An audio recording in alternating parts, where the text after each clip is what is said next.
Awit ika-27 kabanata. Dalangin ng pagpupuri.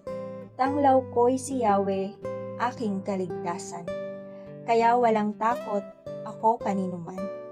Sa mga panganib kanyang iingatan, kaya naman ako'y walang agam-agam. Kung ang aking buhay ay pagtatangkaan, niyong masasama sila'y mabubuwal.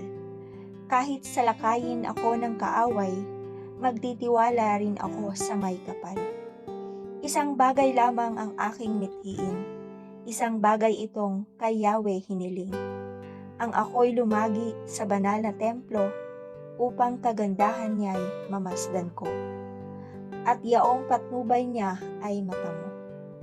Iingatan ako kapag may bagabag, sa banal na templo'y iingatang ligtas. Itataas niya sa batong matatag, ako'y magwawagi sa aking kaaway. Sa templo'y may galak ako nasisigaw, magpupuri akong may handog na taglay.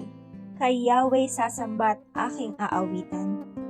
O Diyos, ako'y dinggin sa aking pagtawag, lingapin mo ako sa aking mahabag. Ang paanyaya mo'y lumapit sa akin, huwag kang magkukublit, kita'y hahanapin. Huwag kang magagalit, huwag mong itatakwil, akong katulong mo at iyong alipin. Tagapagligtas ko, huwag akong lisanin, maiwan man ako ng aking magulang, may Panginoon pa akong aasahan. Sa dapat kong gawin ako ay turuan, sa ligtas na landas ay doon samahan.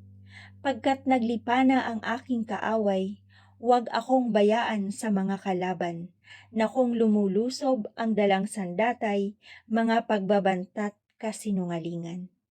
Ako'y nananalig na bago mamatay, masasaksihan ko ang iyong kabutihan, na igagawad mo sa mga hinirang. Sa Panginoong Diyos tayo'y magtiwala, ating patatagin ang paniniwala.